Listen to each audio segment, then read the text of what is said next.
প্রিয় দর্শক, এত ছোট একটা বয়সে মানুষের বাসায় কাজ করতে গিয়ে প্রথমবারের মতো তার সঙ্গে এমন একটা জঘন্য কাজ হলো। প্রিয় দর্শক, নিচে থাম্বনেলটা থেকে বুঝতে পারতেছেন আজকের ভিডিওটি কি বিষয়ে। না টেনে শেষ পর্যন্ত আজকের এই বাস্তব জীবনের গল্পটা শুনলে আপনারা বুঝতে পারবেন এই মেয়েটার সঙ্গে তার বাসার মালিক এমন জঘন্য কাজগুলা কিভাবে করলো। চলুন প্রিয় দর্শক, সম্পূর্ণ এই বাস্তব জীবনের গল্পটা শুনবেন, আর অবশ্যই চ্যানেলটি সাবস্ক্রাইব করে রাখবেন প্রতি মুহূর্তে এমন গল্পগুলো পাওয়ার জন্য। ছোটবেলা থেকে শুরু করি। ছোটবেলায় আমার ভাই হওয়ার পরে আমি 9 বছর পর হই। তা আমার বাবা বলতো যে এবার যদি মেয়ে না হয়, মানে আমার মাকে বলতো যে তাহলে কিন্তু তোমাকে রাখবো না।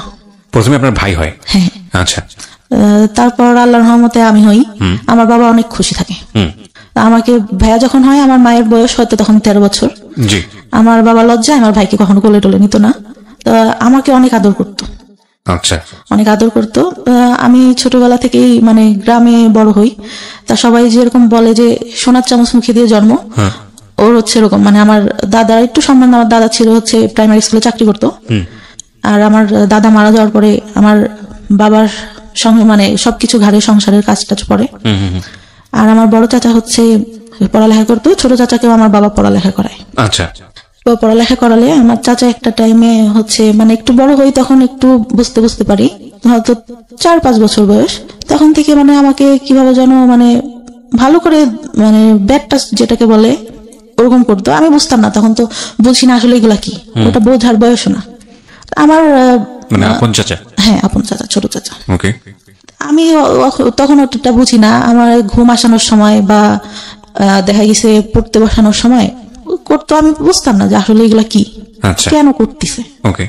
তা আমার বাবা একটা পর্যায়ে বুঝতে পারে, তার অ্যাপেন্ডিসাইটিস অপারেশন করে, তার সামনেই হয় মানে ঠোঁটে কিস করা যেটাকে বলে, ওটা করে। আমি ভাবি ছোট তো তখন, এটা তো বুঝি না কি।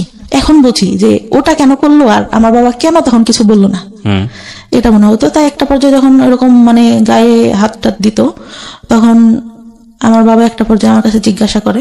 আমার চাচাকে কিন্তু কোনো কিছু জিজ্ঞাসা করে না, আমাকে জিজ্ঞাসা করে। জিজ্ঞাসা করলে আমার চাচা আবার ভয় দেখায় যে তুমি যদি বলো তোমাকে ধরে মারবে।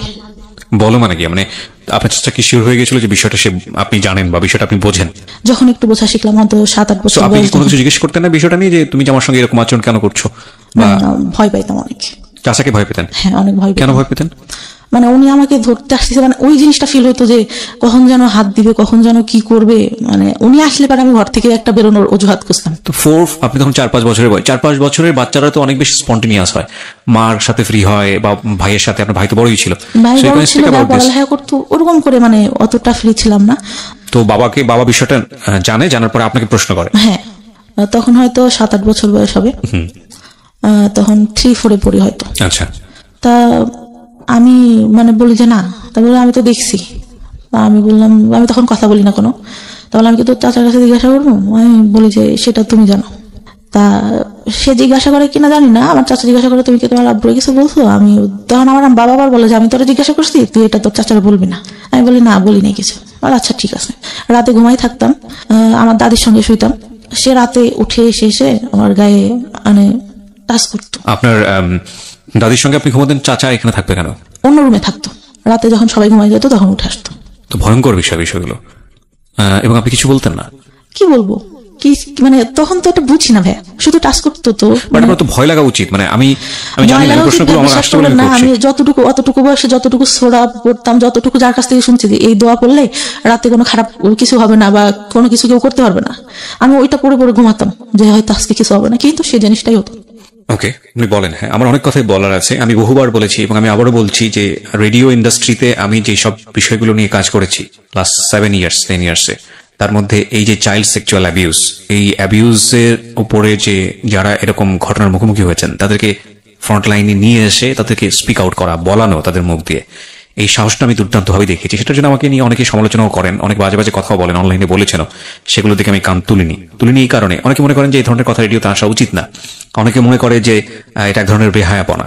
অনেকে মনে করে ঘরের কথা ঘরে দিয়ে রেখে দেওয়া উচিত। আমি মনে করি এটা একটা ঘায়ের মতো, পচা ঘা, নোংরা একটা ঘা। এই ঘাটাকে যত বেশি ঢেকে রাখা হবে, এই ঘাটা তত বেশি ছড়াবে এবং এটা একসময় ক্যান্সার হয়ে যাবে। আমাদের এখন বলার যুগ। কোনো অন্যায় হলে আমরা স্পিক আউট করি এবং আমরা মনে করি এই স্পিক আউটটা একটা সময় অন্যায়টাকে ইরেজ করে দেবে। হ্যাঁ, অবশ্যই চাইল্ড সেক্সুয়াল অ্যাবিউজ এটা সারা দুনিয়াতেই শুধু বাংলাদেশে না, সারা দুনিয়াতেই ভয়াবহ রকমের একটা প্রবলেম। আপনি কল্পনাও করতে পারবেন না একটা শিশু কার কার দ্বারা শারীরিকভাবে নির্যাতনের শিকার হতে পারে, সেটা ব্লাড কানেক্টেড থেকে শুরু করে ব্লাড কানেকশনের বাইরে বিভিন্নভাবে এগুলোকে বিভিন্নভাবে আমাদের সামনে এখন নিয়ে আসা হচ্ছে মানুষকে সচেতন করার জন্য। আমি বেস্ট বাংলাদেশের এখন পর্যন্ত যতগুলো এনজিও বা বিজ্ঞাপনী সংস্থা যাই বলেন এখন যারা কাজ করেছে, তার মধ্যে একটা লাইন আমার কাছে মনে হয়েছে, আমি অনেকবার বলেছি রেডিওতে, এখনো বলছি, যে বেস্ট মনে হয়েছে এটাকে স্টপ করার জন্য, সেটা হচ্ছে শিশুকে তার শরীরের সীমানা বোঝান। শিশুকে মানুষ আদর করবে, এটাই স্বাভাবিক, কিন্তু কোনটা গুড টাচ, কোনটা ব্যাড টাচ, এবং ব্যাড টাচ হলে সেটা নিয়ে স্পিক আউট করা, ব্যাড টাচ হলে প্যারেন্টসদের কাছে গিয়ে বলা, ব্যাড টাচ হলে এমন কাউকে গিয়ে সেটা বলা যিনি অ্যাকশনে যেতে পারেন, এবং যদি সেটা না হয় তাহলে সে কোথায় যেতে পারে, এই বিষয়গুলো নিয়ে কথা বলা। স্কুলে বলা প্রয়োজন, এবং নট অনলি দিস, স্কুলে শুধুমাত্র না, ফ্যামিলিতে বলা প্রয়োজন, এবং বলার জায়গা থেকে আপনি কিছু করতে চাচ্ছেন শিওর, এবং বলার জায়গাটা থেকে আমার মনে হয় তার একটা নির্ভরতার জায়গা ক্রিয়েট করার প্রয়োজন। সো এটা নিয়ে আমি বহুবার রেডিওতে বলেছি, এবং আজকের এই স্টোরিটা হয়তো সেদিকেই যাচ্ছে। আমরা একটু ওয়েট করি, সামনে থেকে একটু আগাই, কারণ আমি জানি যে আজকের এই সমাপ্তির গল্পের মধ্য দিয়ে বাংলাদেশের অনেক মেয়ে নিজেদের শৈশব খুঁজে পাবে, আমি ডেফিনেটলি শিওর। কারণ এগুলোর উপর যারা কাজ করেন তাদের যেই পার্সেন্টেজ, মানে তারা যে সব পরিসংখ্যান আমাদের সামনে তুলে ধরে, সেটা কিন্তু রীতিমতো ভয়াবহ। আমরা নারী শিক্ষা নিয়ে কাজ করেছি, আমরা শিশুর পুষ্টি নিয়ে কাজ করেছি সরকারি তরফ থেকে, আমরা যেটা বলছি, এবং এগুলোতে আমাদের যে অর্জন সাউথ এশিয়ার মধ্যে, এটা মাইল ফলক, সারা বিশ্বের কাছে মাইল ফলক লাস্ট 10 ইয়ার্সে। এবং আমাদের এখন কাজ করা উচিত শিশুর পরিপূর্ণ মানসিক বিকাশ নিয়ে, এবং এখানে সরকারের যেরকম পৃষ্ঠপোষকতা প্রয়োজন, একইভাবে বেসরকারি পর্যায়ে যৌথভাবে কাজ করা প্রয়োজন। শিশু নারী হোক কিংবা পুরুষ হোক, মানে আমি যেটা বোঝাচ্ছি ছেলে হোক কিংবা মেয়ে হোক, এই জায়গাটায় আমাদেরকে অবশ্যই এখন এনশিওরিটি দিতে হবে যে তার যেন একটা নিরাপত্তা বলয় থাকে। কারণ এটা যে কত ভয়ানক একটা ব্যাপার একটা শিশুর মানসিক বিকাশের জন্য, এটা যে তাকে কোথায় নিয়ে যেতে পারে আপনি চিন্তা করতে পারবেন না। অথচ আমরা এই বিষয়গুলো যুগের পর যুগ ধরে আমরা অ্যাভয়েড করেছি, আমরা চুপচাপ থেকেছি, আমরা যখনই স্পিক আউট হয়েছে কেউ মুখ বন্ধ করে দিয়েছি, এবং সেটা শুধু পরিবারে না, এটা মিডিয়ার ক্ষেত্রে হয়েছে। সো এই বিষয়গুলো নিয়ে আমি অনেক বেশি লাউড ছিলাম, এবং সেজন্য অনেক ধরনের হ্যারাসমেন্টের মধ্যেও যেতে হয়েছে। ফাইন, লেটস ওকে, চেঞ্জ আনতে গেলে কিছু না কিছু হ্যারাসমেন্ট শিকার হতেও হয়। ওকে, বলুন তারপর আপনার যেখানে আপনি ছিলেন, যে চাচার বিষয়টা বলছিলেন, তারপর ওরকম হতে থাকে। আমি স্কুলে অনেক পড়ালেখা অনেক ভালো ছিলাম, অনেক ভালো ছিলাম বলতে 2-3 রোলের মধ্যে সবসময় থাকতো। আচ্ছা, আমি একটা জিনিস যেটা বুঝলাম, আপনার বাবা বিষয়টা জানলো এবং সে বললো যে চাচাকে না বলতে, এবং আপনি সেটাই করলেন, এবং আপনি ধারণা করেছিলেন বাবা যেহেতু বিষয়টা জানে সুতরাং এটার একটা প্রতিকার বা কোনো একটা কিছু হবে, সেটা তখন হয়নি। ওকে, তারপর পড়ালেখা অনেক ভালো থাকে, কিন্তু যখন মানে বুঝতে শিখলাম তখন পড়ালেখা থেকে মানে আমি কেমন যেন হয়ে যাই, মানে পড়ি কিন্তু আমি মানে সেরকম করে পড়ালেখা হচ্ছে না। আচ্ছা, মানে কনসেন্ট্রেশন যায় না, নাকি আগ্রহ থাকে না, কোন কোথায় সমস্যা? পড়ালেখা করি কিন্তু টেনশন ভেতরে কাজ করে, ভালো লাগে না। সবাই যেরকম অন্য পাশে দেখতেছি, অন্য ছেলে মেয়েরা যেভাবে বড় হচ্ছে, ওদের লাইফে কোনো ঝামেলা নেই, আমার কেন এত সমস্যা, এটা মনে হতো। আর ক্লাস 5 থেকে ভালো রেজাল্ট হয়, তখন যখন 6-এ উঠি তখন থেকে পড়ালেখাটা ডাউন হতে থাকে আস্তে আস্তে। ওকে। আর তখন আমি রিলেশন বলতে আমার ফ্রেন্ডরা রিলেশন করতো ক্লাস 5-এ, তখন আমি বলি যে তোরা রিলেশন করিস, এটা কেন, এতটুকু বয়সে মানুষ রিলেশন করে? তা একটা ছেলে আমাকে পছন্দ করতো, আমাদের থেকে উপরে পড়তো, আমার খালাতো ভাইদের সঙ্গে পড়তো। তা আমি বলি যে ওরা বলতো যে তোর এই ছেলেটার সঙ্গে রিলেশন করাই দিব। আচ্ছা, আমি বলি আমি তো ওনাকে পছন্দ করি না, কেন রিলেশন করবো? আমার খালাতো ভাইয়ের সঙ্গে আমার একটা বান্ধবী রিলেশন করতো, ওরা সবসময় খেপাইতো আমাকে। তা আমি বলতাম যে না, আমি কখনো করবো না। ওরকম বলতে বলতে আমি বললাম যে আমার একটা ভাইয়ের সঙ্গে সম্পর্ক আছে, মিথ্যা কথা যেটা বলি যে সম্পর্ক আছে। পরে বলতে বলতে মানে ওই ভাইয়াটা থাকতো ওর মামার বাড়িতে, তা একটা সময় ভালো লেগে যায়। ওই সময় তো বুঝি না যে রিলেশনটা কি জিনিস, ওই ছবিতে দেখতাম পছন্দ করতেছে, দেখা হচ্ছে, কথা বলছে, এটাই। আচ্ছা, পরে কিন্তু তার মধ্যেও কিন্তু কন্টিনিউ আমার চাচা যখন বাড়িতে আসতো, তার মধ্যে একটা কথা বলে গেছি, আমার চাচা মানে মেন্টালি সমস্যা হয়। আচ্ছা, মানে আমার চাচিকে বিয়ে করার জন্য, আমার চাচি যে বিয়ে করবে এটার জন্য। তারপরে ডাক্তারের কাছে নিয়ে যায়, ডাক্তার বলে যে পাগল টাগল কিছুই হয় নাই, বিয়ে দিয়ে দেন, ঠিক হয়ে যাবে, যেটা বলতেছে সেটা করেন, শুধু শুধু কেন টাকা ঢালতেছেন। আচ্ছা, ডাক্তার রেগে এক পর্যায়ে বলে। ওকে।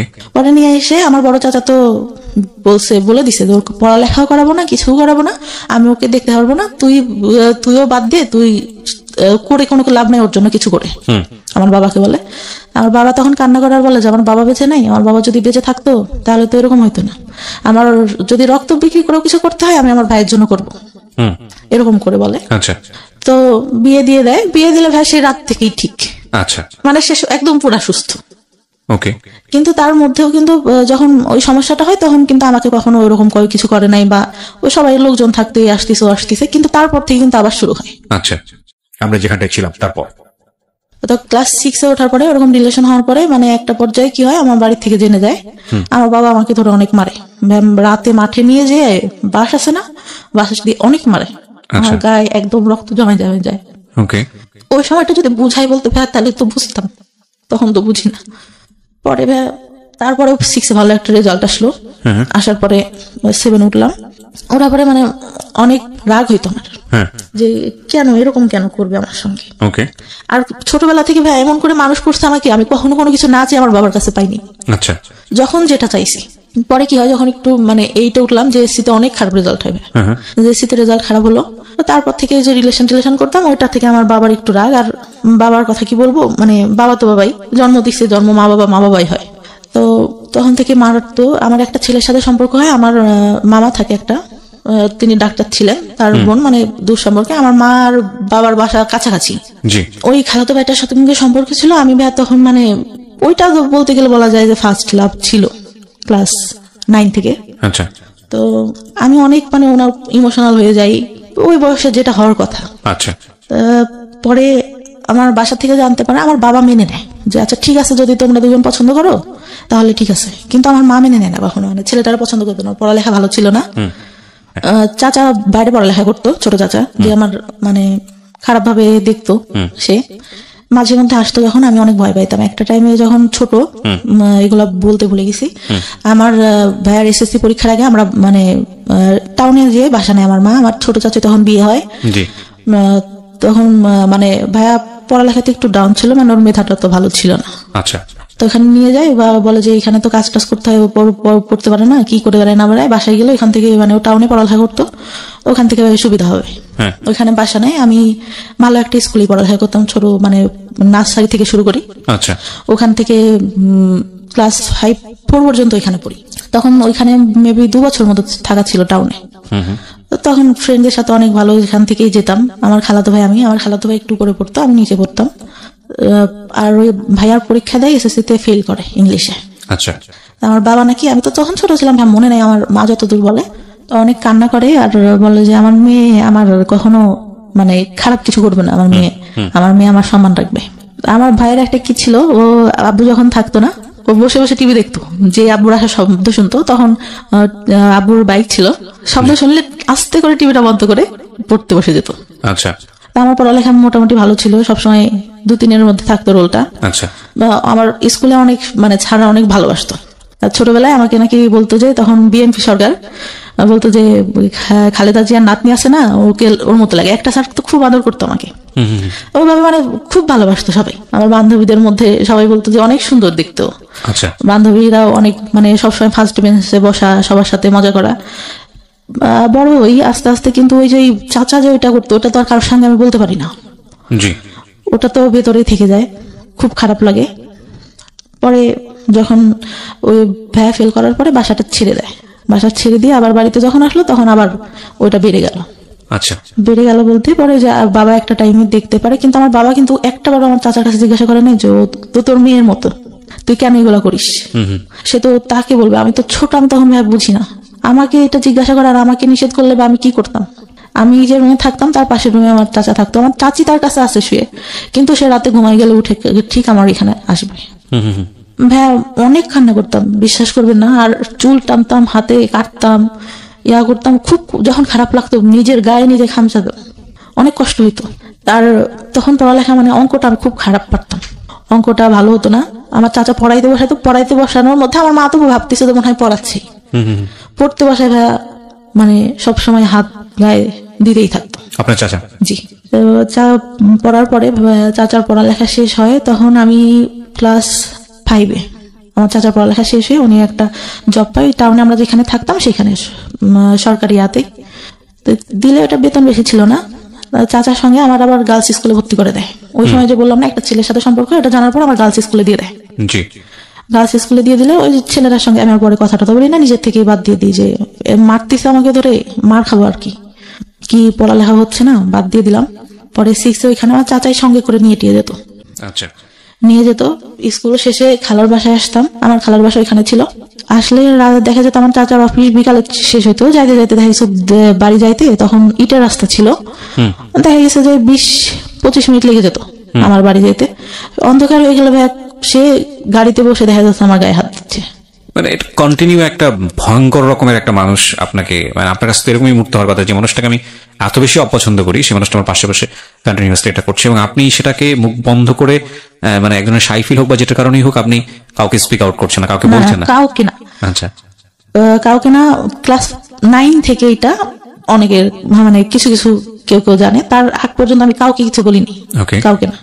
পরে ওইভাবে যেতে থাকলাম, 1 বছর গার্লস স্কুলে পড়া হয়। আমার চাচা তারপর ওইখান থেকে চাকরিটা ছেড়ে দিয়ে মানে বেতন কম ছিল দেখে সুগার মিলে চাকরি নেয়, তখন সে ওইখানে চলে যায়। আচ্ছা। তারপরে ওইখানে গিয়ে আমার চাচিকেও নিয়ে যায়। পরে তো ওইখান থেকে ভাইয়া বাঁচলাম। আচ্ছা। মনে হলো যে না, কিন্তু আমি যে রিলেশন করতাম আমার মনে হতো যে ভাইয়া আমি এখান থেকে বেরোতে পারলে বাঁচি। এই ছেলেটার সঙ্গে রিলেশন করতেছি, ও যদি আমাকে নিয়ে যায় আমার তো এখানে থাকতে হবে না। সবসময় এটা মনে হতো যে আমি এই ফ্যামিলিতে কেন থাকবো। আচ্ছা। আর আমি ভাবতাম যে এরকম ফ্যামিলি মানুষের হয়, আরো তো আশেপাশে আমার বান্ধবীরা আছে, ওরাও তো কত ভালো, কতই। খুব খারাপ লাগতো। আর একটা আমার বাবা ছোটবেলায় স্কুলে যাইতাম, ফার্স্টে হয়তো দিত, তখন 2 টাকা 5 টাকা অনেক কিছু পাওয়া যাইতো ভাইয়া। কি হয়, আমার বান্ধবীরা একটু ভালো ফ্যামিলি ছিল, আমার বাবা মানে আমাদেরও ভালো ফ্যামিলি, কিন্তু আব্বুর ভাবে টাকা দিতে চাইতো না। আমি কি করি, আব্বুর পকেট থেকে টাকা নিয়ে, মনে হয় 6 টাকা না কয় টাকা, সেটা নিয়ে আমার আব্বু মানে দেখে ঘুমের ঘরে, আমার ছোট খালাকে বলে। তো আমি সেদিন অনেক কান্না করি, স্কুলে যাই না, যে আমি তো বেশি টাকা নিই না, আর আমার হয়তো এটা ভুল ছিল ভাইয়া। আর ওরা যখন করতো না, মানে সবাই খাচ্ছে এটা ওইটা, আমি তো নিতে পারতেছি না, ওইটা অনেক খারাপ লাগতো। কিন্তু টিফিন দিয়ে দিত, টিফিনের পরেও যে দোকান টোকান আসতো সবাই নিত, খারাপ লাগতো না। আচ্ছা। আমার চাচা কি করতো, গায়ে হাত দিত, এটা করতো এটা করতো, টাকা দিত হাতে, ধরো বাসা স্কুলে যে এটা খেয়ে ওইটা খেও।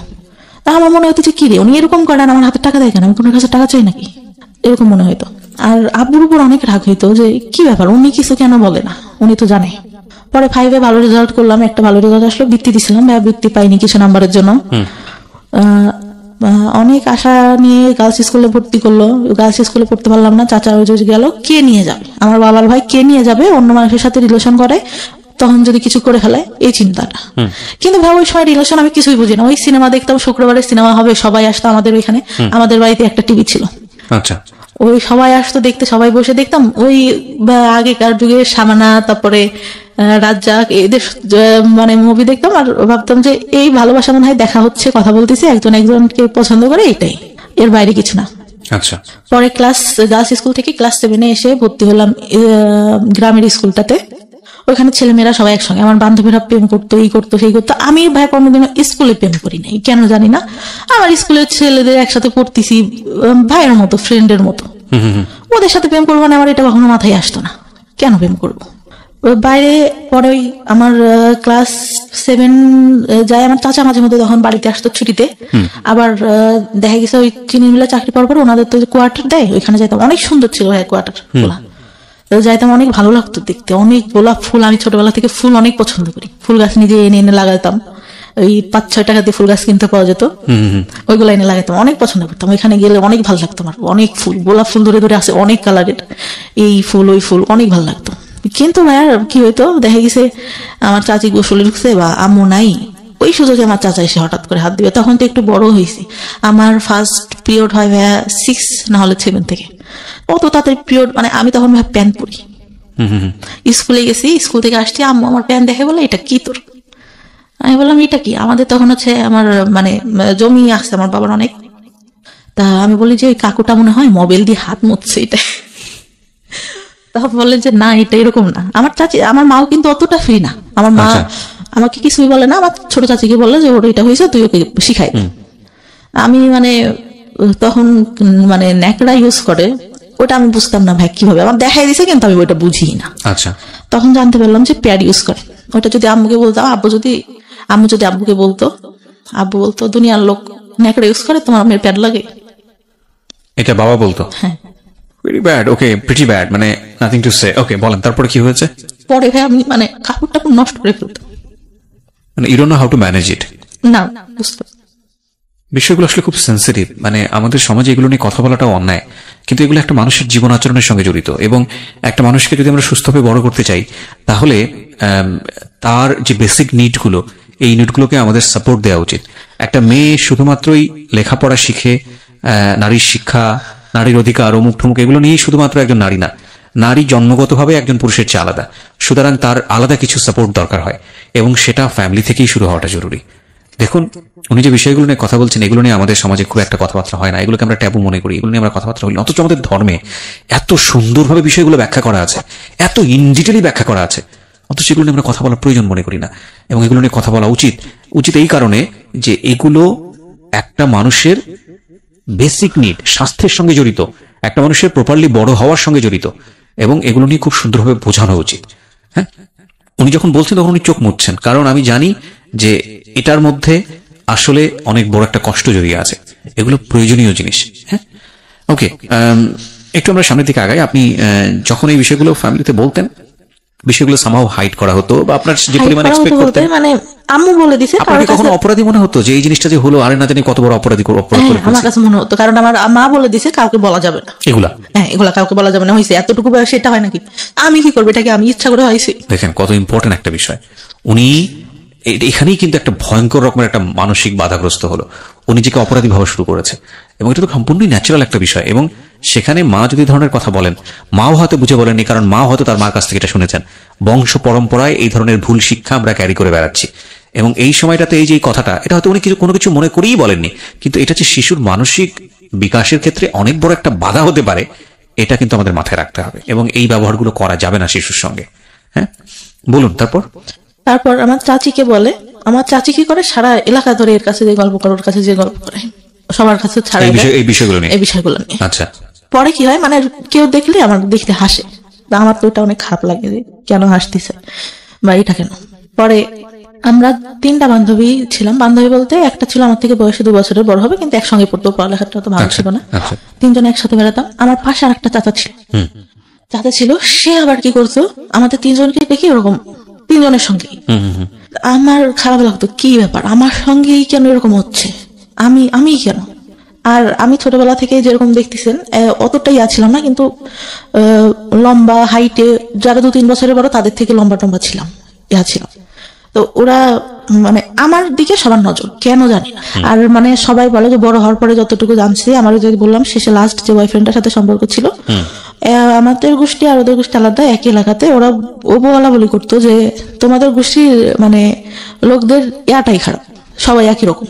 মানে এটা সত্যি কথা ভাই, প্রত্যেকটা লোক, মানে যতদূর জানি, এখন যতদূর জানছি, পাশের একটা চাচা, আমার দাদারা ছিল 3 ভাই, তার ছেলে, বড় দাদার যে ছেলেগুলা, ঠিক আছে, এগুলো বলা বলি করতে হবে, আপনি এত ইনডিটেইলি জানেন না, হয়তো বিষয়গুলো নিয়ে আমরা খুব আসলে বলতে পারবো না। হ্যাঁ, খারাপ ছিল, যাই হোক, এই সম্পর্কে লোকজন আজে বাজে কথা বলতো, এটুকুই এনাফ। ওকে, তারপর মানে বলতো গোষ্ঠীটাই ভালো না, গোষ্ঠীর লোকজনই ভালো না, এরকম বলতো। তারপর ওরকম হওয়ার পরে আমার যখন ওইরকম হলো, পরে আমি তো খেললে যদি চাচাকে দেখতাম, ভয় যেতে ওইখান থেকে সরে যেতাম। আচ্ছা, যে কি করবে, আবার ডাকবে কিনা। আচ্ছা, সবাই গাছ উঠতে পারতো, আমি গাছ উঠতে পারতাম না, আমার খুব আফসোস লাগতো। ছোট একটা গাছ ছিল, এটা উঠতে পারতাম, তাছাড়া উঠতে পারতাম না। আর সবাই মানে আমাদের ফ্যামিলিটা যেহেতু সব ইয়ার থেকে একটু ভালো ছিল, সবাই আমাদের ওইখানে আসতো, আর আমার বাবা এইটা ওইটা কিনে দিত, খাইতাম। তা সবাই ওইটার জন্য আসতো, মানে আমাকে সবাই খেলবে। আর এত বোকা ছিলাম ভাই, বিশ্বাস করবেন না, ভালো ভালোটা সবাইকে দিয়ে দিতাম, নিজে না খেয়ে। এখন পর্যন্ত এই অভ্যাসটা আছে। তা যখন 6 থেকে গার্লস স্কুল থেকে 7 আবার এখানে এসে ভর্তি হলাম, বান্ধবীরা প্রেম করে, এই করে সেই করে, আমার খুব খারাপ লাগে। স্কুলে কেন এটা করবো, আবার স্যাররা দেখা যাচ্ছে ওইটা নিয়ে খারাপ খারাপ কথা বলতেছে, খারাপ লাগে। তারপরে আমি স্কুলে যাই, যখন পিরিয়ড হইতো তখন স্কুলে যাইতাম না ভাইয়া, কারণ আমি ক্যারি করতে পারি না, ওইটা আমি কাপড় নোংরা করে ফেলতেছি। আচ্ছা, এই সময় আপনার মা আপনাকে কোনো সাপোর্ট দিত না? মা টাকা পাবে কোত্থেকে? মা ওই যে হাঁস মুরগি একটু পালতো, ওইটা দিয়ে দেখা গেছে এইটা ওইটা করতেছে সংসারে। আমার বাবা কেমন ছিল, এই বাজার করতেছে, এই করতেছে, লোকজন আসতেছে, আহামরি কেনা কিনতেছে, কিন্তু সংসারে কি দরকার হইলো ওটা নিয়ে তোর কোনো মাথা ব্যথা নেই। এরকম। প্রিয়, আমি কথা না বাড়িয়ে কেসটার কাছে আবারও ফিরতে চাই। তখন স্কুলে যাইতাম না, তখন আমার মায়ের উপর আমার বাবা অনেক গালাগালি করতো যে কি পড়ালেখা করে না, স্কুলে যায় না, এই বছরে কয়দিন স্কুলে যায় কয়দিন যায় না।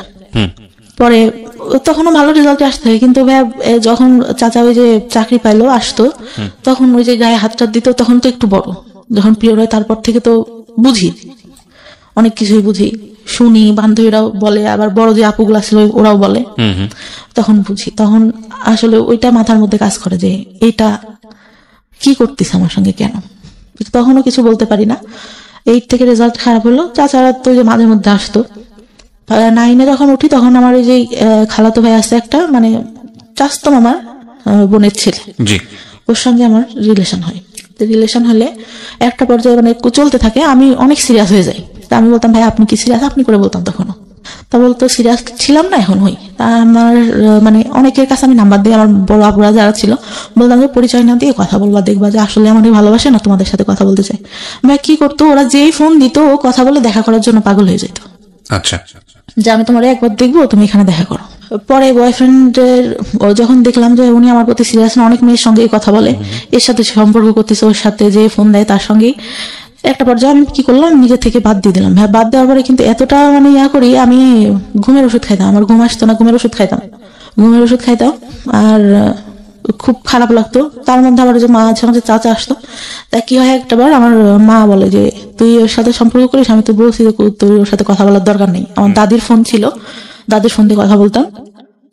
পরে আমি কি করি বলে যে তোর বাবার কাছে বলবো। বাবা তো জানতো, কিন্তু মানে কি বলবে, আমি অনেক ভয় পেয়ে যাই। আচ্ছা, ভয় পেয়ে যায় যে আমার চাচা এরকম এইটাই তো কিছু বলে না, আবার এইটা নিয়ে দেখা গেলো কি বলবে। আমার মায়ের আবার একটা সমস্যা ছিল, কিছু বললে আমার বাবাকে বলতো। আচ্ছা, আমি একবারে 40টা ঘুমের ওষুধ খাই। ওই ক্লাস 9-এ থাকা অবস্থায়? ক্লাস 9-এ থাকা অবস্থায়। মানে কি আপনার প্ল্যান ছিল যে আপনি সুইসাইড করবেন? সুইসাইড করবো। ওকে। খেলে ভাইয়া তখন মানে আমার পরীক্ষা তার 2 দিন পর। আচ্ছা, ক্লাস 9-এ। পরে আমি মানে দরজাটা যে লাগাবো আমার এটা মনে নেই, আমি বিছানার উপর দিয়ে শুয়েছি ভাই, আমি মানে ঘুমাই গেছি নাকি আমি জানি না, কিছু বলতে পারি না। পরে নাকি যতদূর শুনছি, আমার যতদূর আমাদের এই কাজের ছেলেটা আম্মু যতদূর বলছে, আমার বাবা উঠাই নিয়ে আসে। শুধু আমার মনে আছে আমার বাবা আমাকে মারছে, এতটুকু মনে আছে, যে অনেকগুলা থাপ্পড় মারে আমার মুখে। ওকে। মানে ঘুমের মধ্যে আমার শুধু অতটুকুই স্মরণ আছে। আমি নাকি অনেক বমি করি ভাইয়া। আচ্ছা, বমি করি, আমার 4-5 দিন পর্যন্ত কোনো ছিল না। আমি জামাটা চেঞ্জ করবো এটাও করতে পারতাম না। গোসল খাওয়া সব আম্মা দাদি ধরে করাইতো। ওকে। পরে আমার বয়ফ্রেন্ডটার সাথে হয়ে যাওয়ার পর ক্লাস 10-এ যখন উঠলাম, আমি 9 থেকে অঙ্কে অনেক খারাপ রেজাল্ট করি। অঙ্কে মানে 10-এ মনে হয় 34 না কত পেয়ে পাশ করি। আমার বান্ধবীরা অনেক হাসাহাসি করতো, আর আমার যে বয়ফ্রেন্ডের সাথে সম্পর্ক ছিল ওরা জানতো। আরো ওই মাঝে কথা বলতাম, অনেক ছেলে ঘুরতো ভাইয়া, অনেক ছেলে ঘুরতো। আর ওই ঘুমের ওষুধ খাইতাম, মানে প্রাইভেট পড়তে যেতাম, কেমন অ্যাবনর্মাল টাইপের হয়ে গেছিলাম আমি। পড়াচ্ছি মানে আমার কোনো খেয়াল নেই। স্যার বলতো যে কি ব্যাপার, তুমি খেয়াল করো না কেন, দেখলে তো পারো, অনেক ভালো পারো, দেখো না কেন। স্যার বলেন আমি বাসায় যেয়ে দেখবো। স্যারটা অনেক আদর করতো।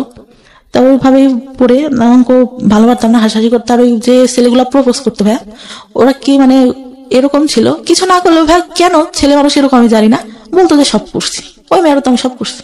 আচ্ছা, ওকে। একটা ফুফাতো ভাই এরকম বলে, ওইটা আমি পরে আসি।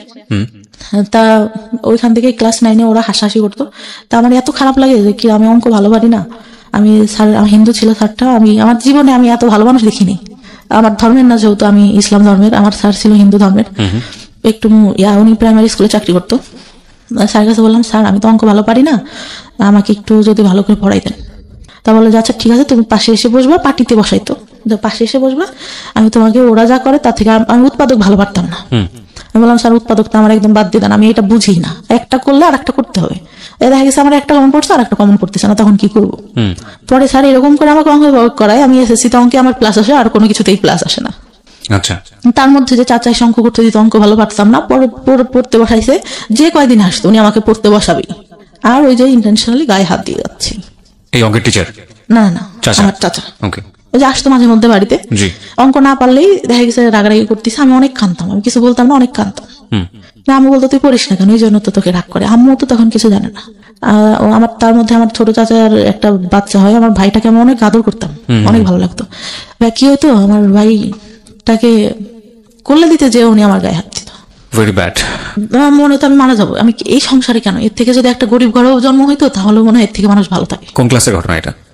আপনি যে ক্লাসে কথা বলছেন, যে ক্লাসে আপনার অঙ্ক করাচ্ছে? নাইনে। তখন পর্যন্ত আপনি মার সঙ্গে কেন বলছেন না এগুলা? আমি তখনও ভাইয়া যে মাকে বলতে হবে, এটা কিভাবে নিবে? সে আমাকে বলে দিছে যে এইগুলা কাউকে, পিরিয়ডের কথাই বলে দিছে, কাউকে বলতে হয় না। এইটা বললে কি বলবে? ওকে, এটা বললে কি বলবে? তার মধ্যে কি আমার চাচাদের জমি জাতিটা অনেক মানে একটু ঝামেলা হয়। ছোট চাচাটাই সবসময় বেশিরভাগ ঝামেলা করে। বড় চাচাটা অনেক ভালো, উনি বিসিএস ক্যাডার, প্রভাষক এখন, অনেক ভালো। মানে চাচা ছোটবেলা থেকে অনেক ঈদে প্রত্যেকবার জামা কিনে দেবে, আর আমাকে বলতো আমার হলুদ পরি। আমাকে ছোট বড় চাচা বলতো, আমার বড় চাচা। আচ্ছা, অনেক আদর করতো। আমি চিন্তা করতাম চলে যাব, কিন্তু তখন চিন্তা করতাম যে আমার ভাই, আমার সবাই অনেক ভালোবাসে, আমি চলে গেলে তো মান সম্মান থাকবে না। আর নাম ডাক আছে যেহেতু ফ্যামিলির একটা। এসএসসি পরীক্ষার আগে আমি সম্পূর্ণ সবার সঙ্গে কথা বলা বন্ধ করে দিই, যে আমার এমনিতে অঙ্কেটে ভালো পারি না, আমি কারোর সঙ্গে কথাটা বলবো না, আমি পরীক্ষাটা ভালো মতো দিই। তো পরীক্ষাটা দেই, পরীক্ষা দেওয়ার পরে আসলো এই কোন রকমে মানে পাশ করলাম, ভালো মোটামুটি একটা রেজাল্ট আসলো। আসার পরে আমি মানে বাইরে ভর্তি হওয়ার ইচ্ছা আমার অনেক। তা টাউনে সরকারি মহিলা কলেজে আমার সব মানে ইয়াটিয়া দিলাম, চান্স হইলো এখানে, কিন্তু আমার আব্বা ভর্তি করলো না। কেন করলো না?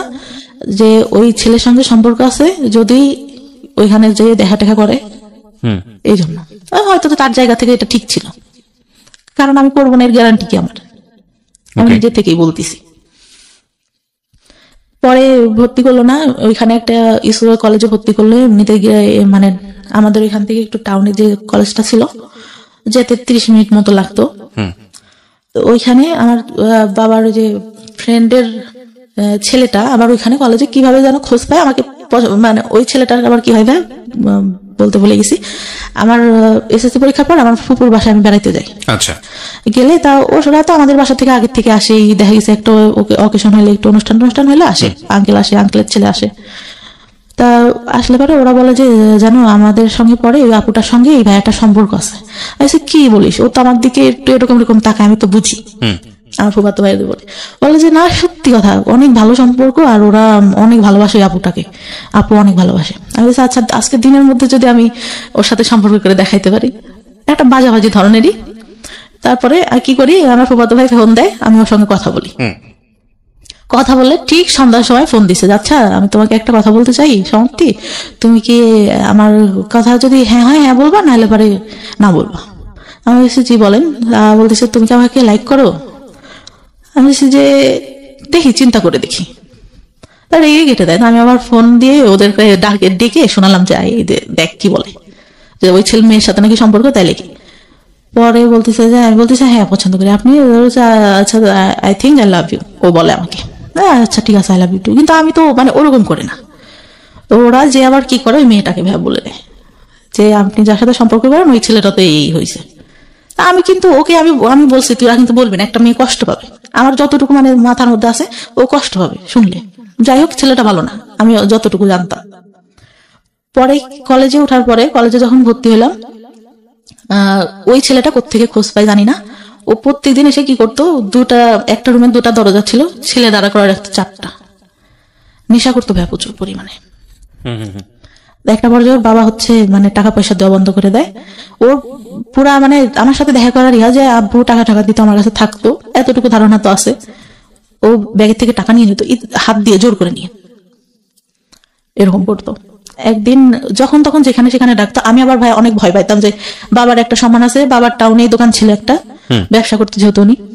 তা একদিন ডাকে একটা মার্কেটের উপরে, ওখানে একটা ব্যাংক থাকে, এই পাশে আমরা কথা বলতেছি, চেনা জানা একটা লোকই দোকানে, ওই দোকান থেকে সবকিছু নিতাম। আর আমার এমন ছিল, টাউনের সব দোকানে বলা ছিল যে আমার মেয়ে যদি কিছু এসে নিতে চায় আপনারা দিয়ে দেবেন, টাকা চাবেন না কখনো, যা লাগে আমি দিয়ে দেবো। আমার ছিল, আমি দোকানে গেলে একটা জিনিস পছন্দ হলে না নিলাম, আর কেন রাতে ঘুম আসতো না। আচ্ছা, তা ওই আঙ্কেলটা আমার খালুর দোকান ছিল ওখানে একটা, আমার খালুকে বলে যে এরকম দেখা করছে। ভাই এত বাজে করে উপস্থাপন করে দেখা করাটা আমার বাবা নিতে পারে না। এত বড় একটা লাঠি নিয়ে আমার মারার জন্য বসে আছে। রাতে ডাকছে, আমার মা সহ গেছে, আমার মা পাশে বসা। আমি বলছে যা সত্যি তাই বলবে। আমি মামার কাছে যেগুলো জিজ্ঞাসা করে আমি বলি যে না এরকম তো কিছুই হয়নি। পরে আব্বু বুঝতে পারে যে মিথ্যা সত্য কথা, মানুষের কথা শুনলে বুঝতে পারে, কিছু বলে না, বলে আচ্ছা ঠিক আছে। ওনারা আবার এরকম বলে যে আপনার মেয়েকে বিয়ে দিয়ে দেন, নাহলে কিন্তু এই ছেলে অনেক প্রবলেম করবে, তাই বলে। তারপরে ইন্টার ফার্স্ট ইয়ারও তো তখন এসএসসি পরে ভর্তি হয়েছি। ইন্টার ফার্স্ট ইয়ার পরীক্ষার কিছুদিন আগে আমাকে একটা ছেলে দেখতে আসে। ছোটবেলা থেকেই চিনি, কিন্তু এভাবেও জানি না যে আমাদের এলাকায় বাসা, এটা জানি কার ভাই কার ছেলে এটাও জানি না। আমার আবার কেমন ছিল যে আমি কোথাও যেতে গেলে আব্বুর কাছে শুনতে হবে, আর বাইরে অত বেরোনোর কোনো ইয়া ছিল না আমাদের। আমি এলাকার মধ্যে আমাদের গোষ্ঠীরও অনেকের নাম জানি, চিনি, একজনের মুখে চিনি, একজনের নাম জানি, এরকম অনেকে চিনিও না। তো কারণ গোষ্ঠীটা তো অনেক ছাড়ানো ছিটানো, এক জায়গায় তো সীমাবদ্ধ না। তা ওই মানে শাড়ি পরিয়ে এটা দেখে নাকি ওর অনেক ভালো লাগে। পরে আমাকে আমার ভাইয়ের বিয়েতে তো যে মানে আমাদের বিয়ের পরে আবার দেখা যায় যে যেতে হয় বউয়ের বাড়িতে, মানে আমার ভাবির বাড়িতে যেতে হবে। তো আমার ভাই বলে যে তুই চল, আর আমার মামা তোমার কথা বলে যে ও চল। আমি বলি যাবো না, আমার যেতে ইচ্ছা করে না, কারণ আমি তখন যে টেনশনে, আমার বয়ফ্রেন্ডের সাথে আমার ব্রেকআপ হয়ে গেছে, মন মানসিকতা ভালো থাকে না। আর ভাবিদের বাড়িটাও এরকম ছিল যে আমার পছন্দ না, মানে মাটির রাস্তা দিয়ে যেতে হতো, আমার ভালো লাগতো না। ওকে, তা বলছে যে আচ্ছা চল আজকে যাই, কালকে চলে আসবো। আমি আবার তখন একটা গোপনে ফোন ব্যবহার করতাম, ওটা বাসায় রেখে যাই। আসার পরে 16 তারিখে যাই মার্চের, 18 তারিখে ব্যাক করি। ফোনটা খোলার পরে আমি দেখতেছি আমার ফোনে একটা মেসেজ, আমাকে তুমি খুঁজলে কেন? আমি তোমাকে খুঁজলাম মানে কে এটা, আমি কাকে খুঁজলাম? তারপর আমি মানে আমার ফোনে ব্যালেন্স থাকে না, আমি ফোন দিই, তা বললাম যে ভাই কে? বললো, ওর নাম ধরে বললো যে আমি অবাক। আমি বললাম যে আপনাকে আমি খুঁজলাম কে, মানে কি আমি আপনাকে কেন খুঁজবো? বলতেছে না, আমাকে একজন বললো তুমি আমাকে খুঁজছো। আমি আপনাকে খুঁজবো মানে আমি আপনাকে খোঁজার কোনো প্রশ্নই আসে না। তারপরে আবার ফোন দেয় যে আসলে তুমি আমাকে খুঁজো নাই, তুমি আমাকে দেখো নাই। ওর মধ্যে মানে কি হয়, আমার খালাতো ভাই একটা বিয়ে করে সম্পর্ক করে, ওই মেয়ে দেখতাম ওর দিকে তাকায় থাকে। তা আমার খালাতো বোনের ওয়াইফের আবার সম্পর্কটা ভালো ছিল, মানে ইয়াটা ভালো ছিল না, চরিত্রটা ভালো ছিল না। অনেকের সঙ্গে ভাইয়ের সঙ্গে ইয়া হওয়ার পরে হুট করে বিয়ে করে, প্রেম করে, অনেকের সাথে আবার কথা বলতো। এই বাসে যেতে গেছে, মানে ঢাকায় থাকতো ওরা, ঢাকা থেকে বাড়িতে যেতে গেছে, কারণ নাম্বার পাইছে, বাসে বসছে, তার সঙ্গে কথা বলা শুরু করে দিচ্ছে। এরকম আমি ভাবতাম যে আচ্ছা যে ছেলেটার সাথে কথা বলে এ কি সে নাকি, অবাকের কথা ভাবতাম যে এইভাবে তাকায় আসছে কেন। আমি আবার পিছন থেকে বসে আমি আবার ওর দিকে তাকায় আছি। তো ও ভাবছে না আমি ওকে দেখি, কিন্তু আমি তো ওকে দেখি না, আমি দেখি ভাবি কেন ওর দিকে তাকায়। আমি তো এটা দেখি, মানে ও অনেক সুন্দর ছিল দেখতে, অনেক সুন্দর। ও 6 ফিট হাইটে, লম্বা, সেরকম দেখতেও সুন্দর। তা তখন বলে যে আমাকে বললো তুমি আমার দিকে তাকাইছিল না। আমি তো তাকাইছিলাম না, তখন আমি এটা খুলেই বলি যে এরকম এরকম, আমি ভাবছি যে ভাবি আপনাকে দেখে কেন তাকায়, আপনার সঙ্গে কি কথা বলে কিনা। তা বলে না, আমার সঙ্গে কথা বলে না, আমি জাস্ট তোমাকে অনেক ভালো লাগে এই জন্য। আমি পরে বলি যে ভাই আপনি আমার সাথে কথা বলবেন, ঠিক আছে, আমি সবকিছু বলি যে আমার কিন্তু আগে অনেকগুলো রিলেশন ছিল, অনেকের সঙ্গে আমি কথা বলতাম, এগুলো কিন্তু আপনি জানেন এলাকায় যেহেতু এগুলো আসতে পারে, আর আপনি এগুলো নিয়ে পরে সমস্যা করবেন, সম্পর্ক করলেও এটা কিন্তু হবে না। পরে ও বলে যে আচ্ছা ঠিক আছে, সমস্যা করবো না। যেখানটায় আমরা ছিলাম, মানে যখন রিলেশন হইলো, কথাবার্তা হইতো, ফিজিক্যালি কোনো কিছু না, শুধু এমনিতেই কথা হইতো। কিছুদিন পরে ঠিক সেই কথাগুলো শুরু করলো, কেন করছো, আমার ফ্রেন্ডরাও তো এর মধ্যে আছে, কথা বলছো কেন? ও বলছে যে তোমার সাথে থাকছে, এই বলছে, এই করছে, ওই করছে, আমার তো এগুলো নিতে কষ্ট হবে। মানে সবাই আপনার নামে বদনাম করতো, বদনাম যেটা, কিন্তু সামনে কখনো কিন্তু ভাই কেউ বলে নেই, কারণ বাবার একটা ইয়া ছিল, কখনো কেউ বলবে এরকম না। কিন্তু গেলে পারে এই মেয়েটা ভালো না, এই মেয়ের চরিত্র ভালো না, পরে এরকম বলতো। তারপর আমি ওর কাছে বিশ্বাস করবো না, সব ঘটনা বলি, সব আমার ছোটবেলা থেকে কি হয় না হয় আমি সবকিছু বলি। আচ্ছা, ও মানে একটা পর্যায়ে কি হলো ভাই, ওইগুলা নিয়ে কথা বলা শুরু করলো। ওই আপনার সঙ্গে ঝগড়া হতো, এগুলো নিয়ে খোঁটা দিত, মানে ওইগুলা চাচাদের কথা না নিয়েও বাইরে যে ছেলেদের সঙ্গে কথা বলতাম এগুলা নিয়ে খোঁটা দেওয়া শুরু করলো। আমি তখন অনেক কাঁদতাম যে তোমার তো আমি সব বলছি, দুনিয়ার কেউ কিছু জানুক না জানুক তুমি তো জানো, তাহলে কেন এগুলা বলো? আর তুমি যদি আমার লাইফে আগে আসতো তাহলে তো আমি এগুলা করতাম না। আমি তো তোমাকে ভালো করে চিন্তাও না, স্কুলে গেছি একটু দেখছি, এই যা তুমি আগে বলতো আমার সাথে রিলেশন করবা, তুমি তো অনেক আগে না, কারণ আমি তো ছোট, তুমি তো আমার থেকে বড় হবা। পরে আমার ফার্স্ট বিয়ের ইয়াটা আসে, হুট করেই আমাকে বিয়ে দিয়ে দেয়, আমার কাছে জিজ্ঞাসাও করে না যে আমি পছন্দ করি কিনা। কিভাবে হয় বিয়েটা? আমাদের ওইখানে ইন্টার ফার্স্ট ইয়ার, আমার তখন ভাই বিয়ের বয়সটাও হয়নি। মানে আমার মাকে এসে একজন বলতো যে, মানে সে হচ্ছে মুরগি দিয়ে যেত আমাদের বাসায়, বলে যে আপনার মেয়েটা তো অনেক সুন্দর, ছেলেটা অনেক সুন্দর, বাইং হাউসে চাকরি করে, তা আপনার মেয়েকে বিয়ে দিয়ে দিই। তা আমি বলে যে খোঁজ খবর না নিয়ে, আর আমি এগুলো জানি না, ওর বাবা শুনলে রাগ করবে। তা আব্বুকে বলে, আম্মু হয়তো কোনোভাবে কনভিন্স করে বললে আম্মু আমার ভাইয়াকে পাঠায়। ভাইয়ারা ঈদের মধ্যে মানে বিয়ের পরে ভাইয়া বাসাতেই থাকে, ভাইয়া চাকরি একটা করতো সেটা ছেড়ে দেয়।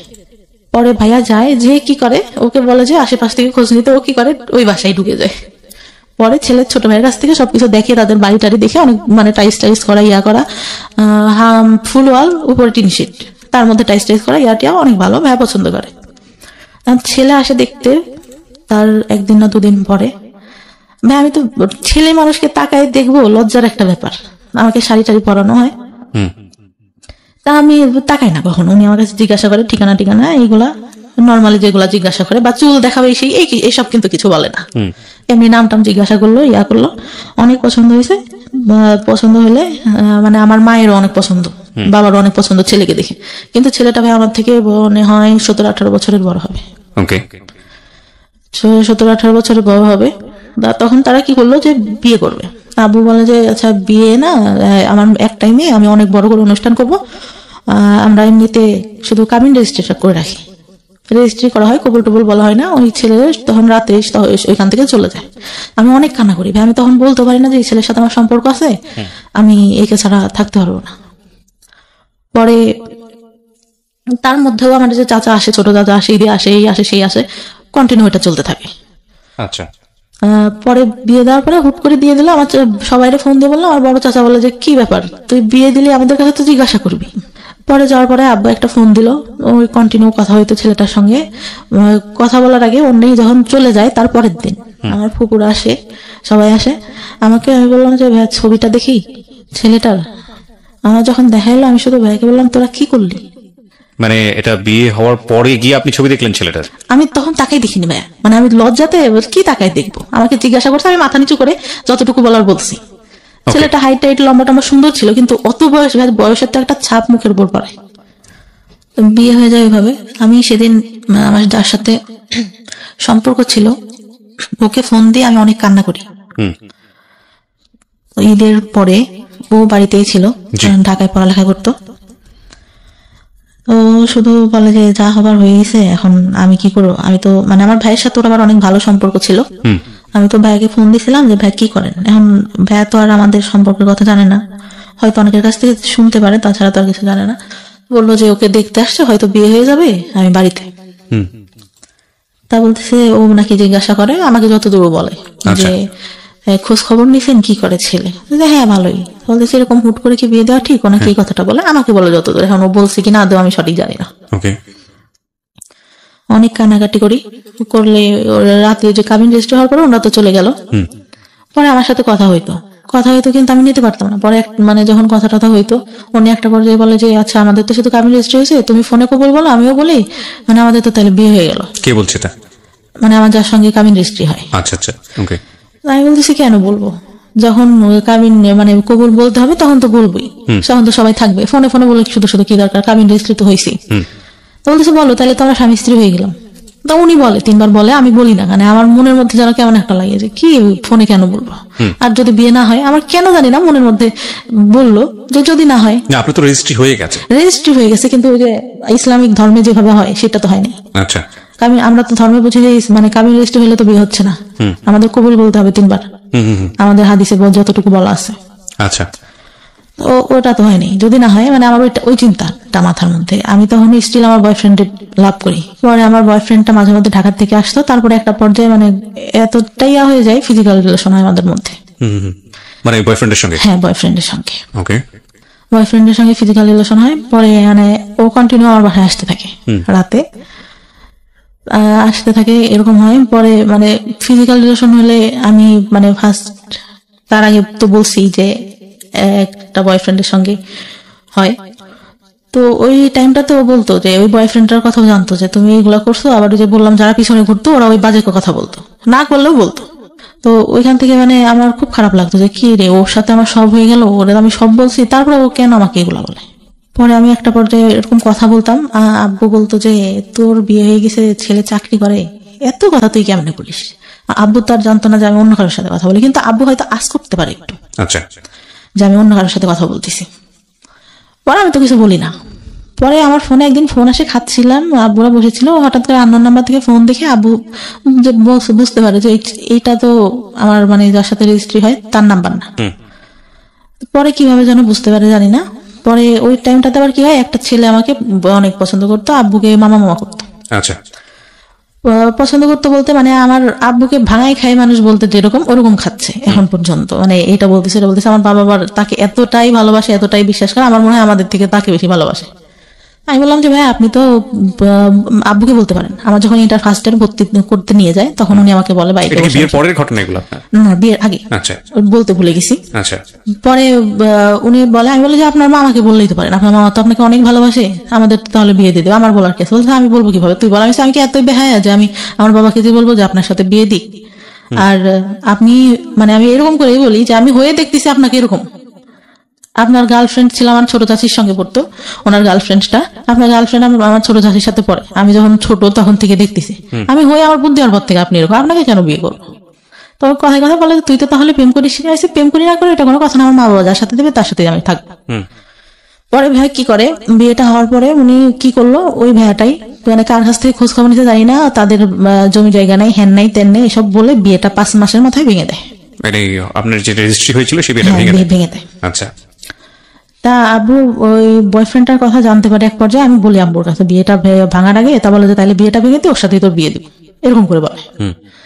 কিন্তু ভাই কি করলো, বিয়ে ভাঙার পরে ওই ছেলের সঙ্গে আমাকে বিয়ে দেবে না, অন্য জায়গায় বিয়ে দেবে, এই ছেলের সাথেও দিবে। আচ্ছা, আমি আমার বয়ফ্রেন্ডের কাছে বললাম। বয়ফ্রেন্ড তখন কি করতো, পেশায় কি ছিল? কিছুই করে না, পড়ালেখা করতো। আচ্ছা, ইঞ্জিনিয়ারিং পড়তেছিল। তা ও বলে যে আমি তো চাকরি বাকরি করি না, আর আমার মা মেনে নিবে না, তোমার বিয়ে ভেঙে দিছে, এটা জানলে তো আমার মা নিবেই না। আসলে ভাই কথাটা ছিল হচ্ছে আমার যতটুকু দরকার ছিল ও তো আমার কাছ থেকে পাইছে, আমাকে কেন বিয়ে করবে, আমার যতটুকু ধারণা এখন বুঝি। পরে আমি অনেক কান্না করতাম যে আমি আব্বুকে বললাম তোমার কথা, তুমি এখন এগুলা কেন বললো? আমার পক্ষে সম্ভব না তোমাকে বিয়ে করা, আর তুমি আমার ফ্রেন্ডদের সাথে কথা বলতা, এইগুলা তোমাকে নিয়ে যখন সংসার করবো তখন মনে পড়লো আমি এটা মেনে নিতে পারবো না। আচ্ছা, তাই বলে। পরে একটা পর্যায়ে কি হলো, আমি মানে কথা বলাটা আস্তে আস্তে বাদ দিয়ে দিলাম, আর খুব মনে পড়তো, মাঝে মধ্যে কান্নাকাটি করতাম। ও মানে ভাইয়া অকথ্য ভাষা আমাকে গালাগালি করতো। আপনার বয়ফ্রেন্ড? হ্যাঁ, এত বাজে বাজে কথা বকাবকি করতো ভাইয়া, আমি নিতে পারতাম না। অনেক কান্নাকাটি করতাম যে আমি তো তোমার আমার জীবনের এমন কোনো ঘটনা নাই যে বলি নাই, তুমি এগুলো কেন করতেছো? এগুলোর জন্য আসলে একটা ফ্যামিলি এডুকেশন প্রয়োজন হয়। মানে বিয়ের আগে ধরনের অনৈতিক সম্পর্কে না জড়ানো, বা শেয়ারিং এর জায়গা থেকে আসলে কতটুকু শেয়ার করব, যাকে শেয়ার করছি সে আসলে এতটুকু আস্থার জায়গা আছে কিনা। সো এগুলোর জন্য আসলে একটা ফ্যামিলি আন্ডারস্ট্যান্ডিং এর প্রয়োজন হয়, ফ্রেন্ডশিপের প্রয়োজন হয়, এবং একটা ফ্যামিলি আমার এডুকেশনের স্কুল প্রয়োজন জীবনে ভাই একটা বান্ধবী ছিল অনেক ভালো, ও ক্লাস 4 থেকে চলে যায়, তারপর থেকে আমার কোনো ভালো বান্ধবী জীবনে আসে নাই। রাইট, আপনি যে ভুলগুলো করেছেন আসলে ভুল করতে করতে শিখেছেন, তার আগে আপনি যে কেউ বলবে বোঝাবে এরকম কেউ ছিল না। রাইট, তো তারপর কি হলো? পরে একটা পর্যায়ে এরকম বাদ দিতাম, আর আমি মাঝে মধ্যে ফোন দিলে ওরকম বাজে বাজে কথা বলতো। পরে মানে ওই বিয়েটা ভেঙে গেলে আমি আবার আব্বুকে বললাম যে আচ্ছা যাই হয়েছে হয়েছে, ও তো আমাকে কি করবে না। আর আমি মানে চিন্তা করে দেখলাম, আব্বুকে বললাম যে ও বলতেছে এই কথাগুলা, তার থেকে বিয়ের পরে যদি অশান্তি করে তার থেকে এখন হয়তো বাদ দিয়ে দেওয়াই ভালো। ওই আগে আমার যে কাবিন রেজিস্টার হয় ওই ছেলেটা আবার মানে আমাকে খুব ভালোবাসতো, আর ওর বাবা আমাকে অনেক আদর করতে ভাই, মানে আমার মনে হলো যে আর একটা বাবা পাইছে আমার জীবনে, মানে এত ভালো লোকটা ছিল। মা ছাড়া কথা বলতো না আমার সঙ্গে কখনো, প্রত্যেকটা দিন আমি ফোন না দিলেও সে ফোন দিয়ে কথা বলতো। আমি একটা পর্যায়ে বললাম যে এতদিন কথা বলছি, আমার চাচাদের বললাম, আমার ফুবাদের বললাম যে আপনারা আব্বুকে দেখেন ম্যানেজ করতে পারেন কিনা, ওই ছেলের সঙ্গে আমি কথা বলি। তখনও মানে কাবিন রেজিস্টার হয়েছিল ছেলেটার সাথে, ও বলে যে আচ্ছা তোমার বাসা থেকে যদি দেয় আমি তোমাকে নিব, কারণ আমি তোমার অনেক ভালোবেসে ফেলছি। পরে ইয়া করার পরে কি হয়, আব্বু রাজি হইলো যাও, ওদের বাসায় গেল, ছেলে বাসায় নেই। আমার চাচা ফুপা ফোন দেয়, ছেলে ফোন ধরে না। ওর সেদিন ওর ভাবিরা ওর মারাও নাকি ভালো ব্যবহার করে না, ওর বাবা শুধু ভালো করে কথা বলে।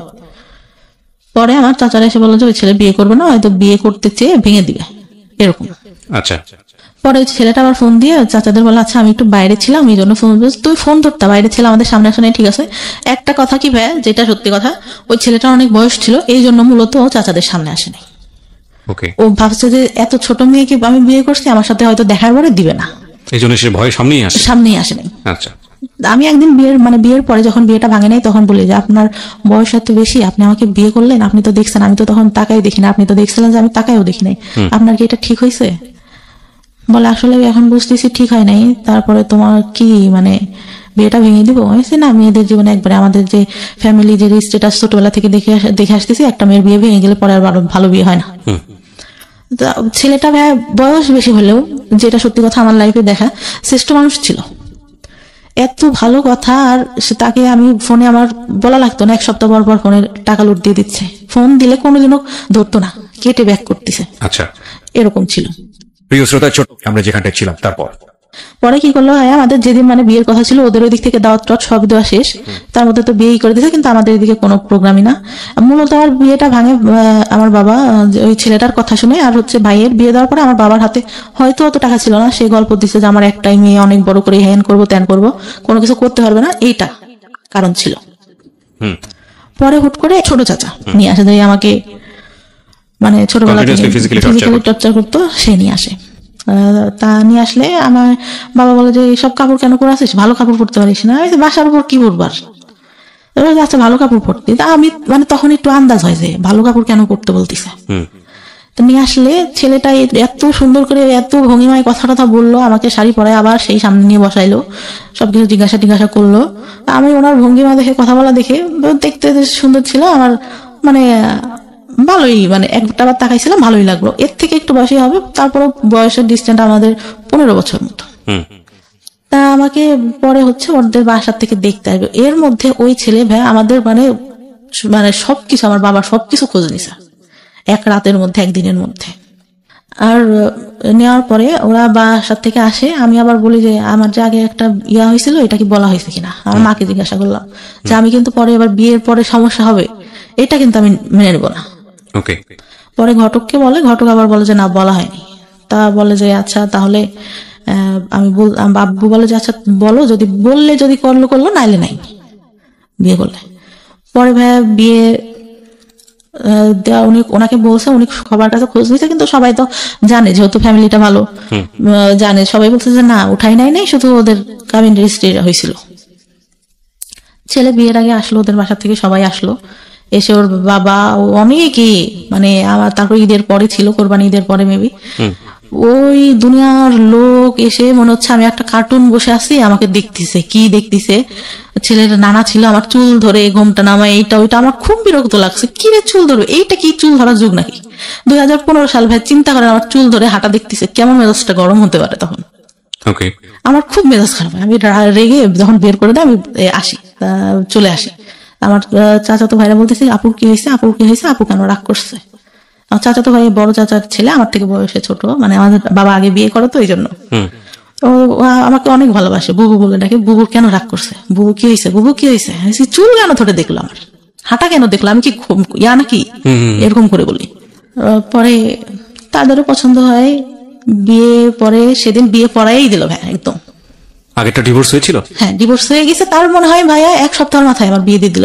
ডিভোর্স হলেও তো 3 মাস সময় লাগে, ওয়েট করতে হয়। হ্যাঁ, কি করলো, বিয়ে দিয়ে দিল। আর আব্বুর একটু ক্ষমতা ছিল, বললাম না, একটু পলিটিক্যালি ইয়া ছিল, ওই জন্য কেউ আর কিছু বলে টলে নাই, ইয়া করে নাই। কিন্তু ওই ছেলেরা নেওয়ার জন্য অনেক লোক দিয়ে খবর পাঠাইছে, ত্যান করছে, কিন্তু এদিক থেকে আমাদের এদিক থেকে কোনো কথা ইয়া হয়নি। আমি একটা সময় মানে আগের যে ছেলেটা ছিল ওকে বলছিলাম যে তুমি যদি চাও আমি কিন্তু চলে আসবো, কিন্তু সে নাচরবন্ধ অনুষ্ঠান করতে হবে, হ্যান ত্যান এটা সেটা। আবার তাদের চিন্তা ছিল কিছু দেবে না। পরে এর সাথে বিয়ে গেল, সেদিন বিয়েটা একদম পড়াই দিল। বিয়েটা পড়াই দেওয়ার পরে ছেলের কথার ভঙ্গিমা এটা সেটা, সে ডিপ্লোমা কমপ্লিট করছে, সে বললো যে আমি বিএসসি কমপ্লিট করছি, মিথ্যা কথাটা পুরাই বললো যে টাউনে জায়গা আছে ওইখানে বাড়ি করবো, এটাও পুরা মিথ্যা কথা। জায়গা কিছুই, মানে এমনিতে গ্রামে জায়গা জমি আল্লাহর রহমতে ভালো আছে, কিন্তু ওইগুলো মিথ্যা কথা, কারণ ওদের যে বাড়ি টাড়ি দেখলে তো বিয়ে দিবে না। আমার চাচা কিন্তু দেখে আসছে ভাই, কিন্তু সে মানে বাড়ি কেমন, এটা কেমন কিছুই বলে নাই, বলছে ভাই ছেলে ভালো চাকরি করে, ভালো দেখতে, বাড়ি জমি জায়গা যা আছে অনেক ভালো।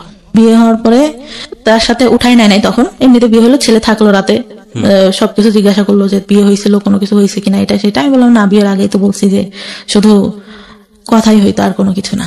আর ছেলেটা হয়তো ওরকম ছিল না যে দেখা করবে বা হ্যান ত্যান।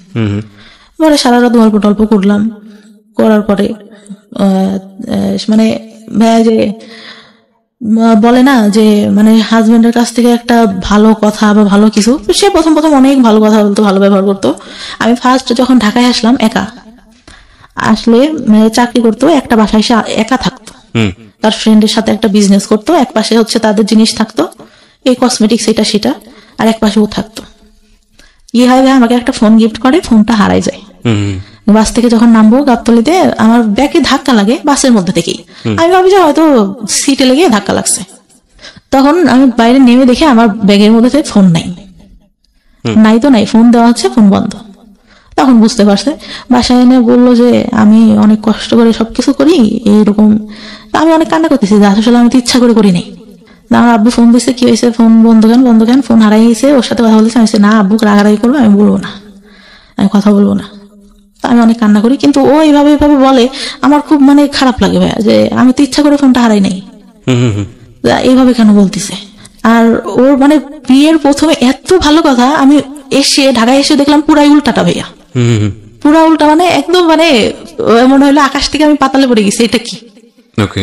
পরে উঠাই নিল মনে হয় প্রায় 6-7 মাস পরে। উঠাই নেওয়ার পরে আমাকে যেরকম মানে ইয়াতে আমি পার্লার থেকে সেজে আসলাম, এই বউটু সেজে এত সুন্দর করে আসলো। সে আমার সাথে এতদিন যে সংসার করতে, সে বিয়ের দিন সে এমন ভাব করতেছে যে আমার প্রথম দেখতেছে। আমার খুব বিরক্ত লাগতেছে, আমি বসে বসে খুব ফুল দিছি আগে, কি রে বিয়ে হয়ে গেছে আগের থেকে চেনা জানা, সে এমন একটা ঢং করতেছে যে আমার এই ফার্স্ট দেখলো এটা সেটা। তার মধ্যে আবার ক্যামেরাম্যান এরকম করে তাকাইতে বলতেছে। আমার আবার একটা জিনিস একটা কেউ যদি বলতো বুঝতে পারতাম, একটা বার বললে যে এইটা এরকম না এরকম করো। সে কি বললো, বিয়ে তো প্রথম করতেছি এই জন্য আসলে বুঝি নাই কিভাবে, ক্যামেরাম্যান বলতেছে সে বুঝতেইছে না কি করতে হবে, তাকাইতে হবে কিভাবে কি। বিয়ে তো ফার্স্ট করলাম, আগে তো আর একটাও করি নাই, কিভাবে বুঝবো। আমার ওই কথাটা খুব খারাপ লাগে, কি রে এই খোটা দেওয়া শুরু করলো এটা না কেমনে কি। কথায় কথায় এই কথাটা আসতেছিল। অনেকে হয়তো নোটিস করে, আমি নোটিস করি না, বিয়ের পরে ইয়া করি। তারপরে যখন নিয়ে গেল ভাইয়া, চারপাশে জঙ্গল, মাঝখানে মাটির পথ, আমাকে নিয়ে যাচ্ছে। আমি মানে সন্ধ্যা কি কই নিয়ে যায় আমাকে, এটা কই আসলাম। যখন ওদের বাসার সামনে যে নামালো ভাইয়া, আমি পুরা মানে আমি মানুষের বলে না বেশি কষ্টে হাসি পাই, আমি হাসতেছিলাম। কি এটা কি থেকে নিয়ে আসলো, হাফ ওয়াল একটা ফুল ওয়াল, 2টা রুম, একটা হাফ ওয়াল টিন শেড, মানে এমন আগেকার যুগের একটা বাড়ি, এতটুকু ঘর, এটা কই আসলাম আমি। তো তখন আমার মনে সান্ত্বনা দিচ্ছি, তখনও জানি যে ওদের টাউনে জায়গা আছে, ওইখানে বাড়ি করবে। আচ্ছা, তো ওইটা বলে মনে সান্ত্বনা দিচ্ছিলাম, না জায়গা জমি আছে, বাড়ি করবে, এখানে থাকবে না, তো এখানে বাড়ি করে কি করবে, হয়তো এটা হয়তো এটা। পরে ভালোই থাকলাম ওইখানে 2 দিন। পরের দিন অনুষ্ঠান করলো, পরের দিন যাইতে দিল না। 2 দিন পরে আবার বাবার বাড়িতে আসলাম, ওর বোনরা আসলো সাথে। বিয়ের পরে কি হলো, আমার গেছি, আমার যে গয়নাটা দিছে আমার ছোট ননদ দেখে বলে, কি গয়না দিছে, দেখতে ভালো না, এই আমাদের বাসা থেকে যেটা দিছে অনেক সুন্দর। প্রিয় দর্শক, মাত্র 14 বছর বয়সে এই বাসার মালিক এই মেয়েটার সঙ্গে এমন জঘন্য কাজগুলা করলো।